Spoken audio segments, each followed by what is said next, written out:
राम राम सभी को। My self नवीन कुमार और एक कंपनी है जिसका नाम है OCCL oriental carbon and chemicals limited. इसका स्टॉक जो है आज अगर देखते हैं 1 जुलाई को तो 75% के आसपास में डाउनवर्ड दिखा रहा है, मतलब टूटा हुआ दिखा रहा है। सो ये एक्चुअली रीज़न, ये नुकसान नहीं हुआ यहाँ पे लोगों को।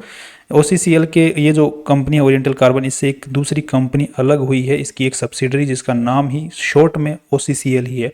इस कंपनी का नाम शॉर्ट में OCCL, उस कंपनी का नाम ही फुल फॉर्म ही OCCL है। अब कंपनी इससे अलग हुई है तो उसको अपना एक नया नाम निकालना है मार्केट में। सो वो कंपनी बोले कि बहुत ही जल्द वो एक नया नाम लेके आएंगे, बट तब तक के लिए कंपनी इसी OCCL के नाम से ही स्टॉक मार्केट में ट्रेड करेंगे। तो अब जिस भाई के पास में भी इस कंपनी के शेयर्स थे आजकल, आज तक 1 जुलाई से पहले जिसने भी ले रखे थे, उसको अब दूसरी कंपनी के भी शेयर्स मिलेंगे। तो उसके पास में 2 कंपनीज के शेयर्स हो जाएंगे, एक इस कंपनी के और एक OCCL लिमिटेड के। जब तक वो कंपनी नाम नहीं चेंज करती तब तक OCCL लिमिटेड के नाम से ही आपके स्टॉक मार्केट में आपके जो डीमैट अकाउंट है उसमें आपको आने वाले हैं। अब यहाँ पे कोई भी कंपनी कोई भी डिसीजन लेती है तो वो हमारा काम यही है कि वो कंपनी को फ्यूचर में बेनिफिट करेगा या फिर नहीं करेगा, या फिर कोई और रीज़न की वजह से कंपनी ने कॉर्पोरेट डिसीजन लिया है, तो वो पता करना ही हमारा मेन डिसीजन, हमारा जो मेन मोटो होता है।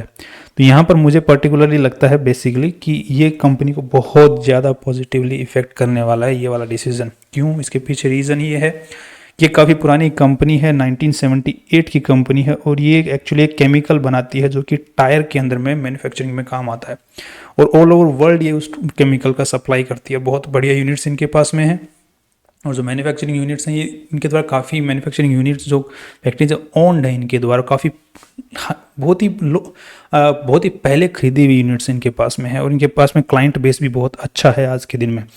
सो ये सारे फैक्टर्स जो हैं इनकी इसके कंपनी क्या एक स्टेगनेंट तरीके से रुकी हुई थी एक ही जगह पर, इसकी वैल्यू अनलॉकिंग नहीं हो पा रही थी। तो इसी के लिए कंपनी ने बोला कि ये वैल्यू अनलॉकिंग हो सके तो हमें एक जो बिजनेस है, जो एक मैन्युफैक्चरिंग वाला बिजनेस है कि केमिकल वाला, उसको अलग करना पड़ेगा हमारे इस कंपनी से, ताकि कंपनी 2 कंपनियां बन सकें।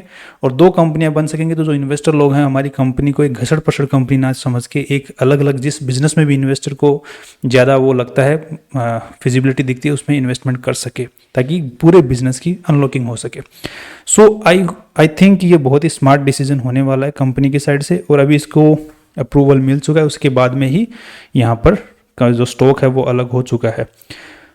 अब कोई भी भाई बोलता है कि मुझे क्या करना चाहिए फ्यूचर में, स्टॉक कंपनी किस तरीके से जा सकती है, तो मेरा पर्सनल व्यू ये कहता है कि ये कंपनी को दोनों ही कंपनियों में आपको इन्वेस्टमेंट कर लेना चाहिए। मैं पर्सनली बता सकता हूँ कि मैं पर्सनली दोनों ही कंपनी में इन्वेस्टमेंट करना पसंद करूंगा।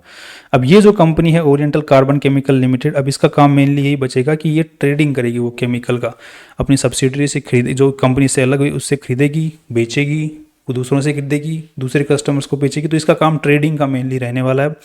और इसकी जो अलग जो कंपनी हुई है OCCL लिमिटेड, उसका जो मेन बिजनेस जो रहने वाला है वो रहने वाला है कि मैन्युफैक्चरिंग का, केमिकल की मैन्युफैक्चरिंग का। ये इनके मेन बिजनेसेस अलग अलग हो जाएंगे। अब जो नई कंपनी लिस्ट होने वाली है स्टॉक मार्केट में, वो अगर आपको स्मार्ट डिसीजन लेना है इस कंपनी में इन्वेस्टमेंट के हिसाब से, तो आप दोनों कंपनियों में स्टेक उठा लीजिए और काफ़ी टाइम तक होल्ड करके रखना ही इसमें फिजिबल रहेगा। क्योंकि हमने कुछ टाइम पहले भी वीडियो बनाया था कि इस कंपनी में काफ़ी ज़्यादा पोटेंशियल है, और ये सिर्फ स्टेगनेंट बनी हुई है, एक ही जगह रुकी हुई है, वैल्यू अनलॉकिंग इसकी नहीं हो रही है। अब वो ये एक जो डिसीजन मैनेजमेंट ने लिया कंपनी से, उसके बाद में वैल्यू अनलॉकिंग हो सकती है। आज की अगर इसकी बुक वैल्यू देखते हैं, उसकी ये जो नीचे आया है, इससे पहले की अगर बुक वैल्यू तो 638 की बुक वैल्यू थी इसकी। इतना तो कंपनी के अंदर में इन्वेस्टमेंट हो चुका है, इतनी वैल्यू तो।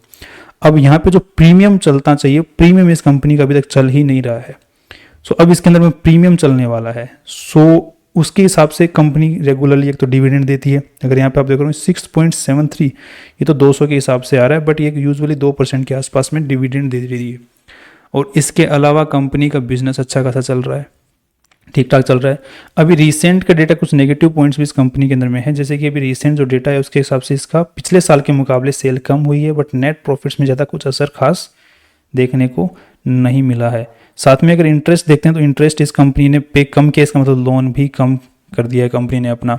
अब कंपनी अलग हो चुकी है तो बिजनेसेस के ऊपर में अच्छे से ध्यान दे पाएगी, क्योंकि CEO अलग होंगे, मैनेजमेंट अलग होगा, हर कंपनी को देखने वाला, तो उनका फोकस जो रहेगा वो अलग अलग जो सेगमेंट है, जो जिसकी जो एक्सपर्टीज़ है उसके ऊपर में वो ध्यान दे पाएगा, जिसकी वजह से ओवरऑल जो कंपनी का प्रॉफिट होने वाला है।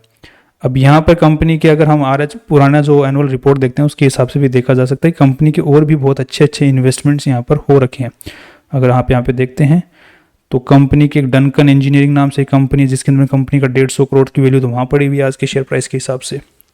OCCL लिमिटेड ये इसकी अब सब्सिडरी थी जो कि अलग हो जाएगी, बट ये अलग हो जाएगी फिर भी इसकी मालिक यही वाली कंपनी रहने वाली है जो कि ओरिएंटल का ये वाली कंपनी। और इसके अनकोटेड इन्वेस्टमेंट्स भी हैं जो कि स्टॉक मार्केट में लिस्टेड कंपनियां नहीं हैं उनमें भी इनके इन्वेस्टमेंट्स हैं, तो वहाँ से भी कंपनी को एक अच्छा खासा फ्यूचर में रेवेन्यू स्ट्रीम मिल सकता है। सो आई थिंक ये ओवरऑल विन विन सिचुएशन है ये वाला डिसीजन। तो यहाँ पे नुकसान की तरह ना लें, प्रॉफिट की तरह ही इसको देखना मेरे हिसाब से ज़्यादा सही रहेगा। सो आई होप आपकी जो क्वेरीज हैं, अब मेनली यही क्वेरी है कि इस शेयर के बदले एक शेयर के बदले आपको उस कंपनी दूसरी कंपनी OCCL लिमिटेड के 5 शेयर्स मिलने वाले हैं फेस वैल्यू 2 के। इसका जो फेस वैल्यू है वो 10 का है, सामने वाली जो कंपनी आपको मिलने वाला नए शेयर्स उसके फेस वैल्यू 2 के 5 शेयर्स मिलने वाले हैं। सो यहाँ पर फेस वैल्यू 10 के आपको 1:1 का शेयर मिलने वाला है, बट वो ऑलरेडी स्प्लिट हो चुका है तो 5 मिलेंगे आपको, राइट।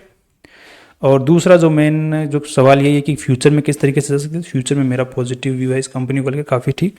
अगर एक ही कंपनी दोनों में से चूज़ करनी हो तो ओरिएंटल ये वाली कंपनी ज़्यादा चूज़ करना बेस्ट ऑप्शन रहेगा OCCL के मुकाबले। और उसके अलावा अगर आप बोलते हैं कि वैल्यू अनलॉकिंग होने के बाद में कंपनी का स्टॉक कितना ऊपर तक जा सकता है, तो आई थिंक अगर यहाँ से वैल्यू अनलॉकिंग होती है तो आई थिंक यहाँ से कम 30-40% का अगले 2 साल में इंक्रीमेंट का मुझे चांसेस दिखते हैं। ये सब मुझे दिखता है, बाकी आप जो भी डिसीजन लें अपने फाइनेंशियल एडवाइजर से पूछ के ही लें, वरना ना लें। That's all from my side and see you tomorrow with new important video.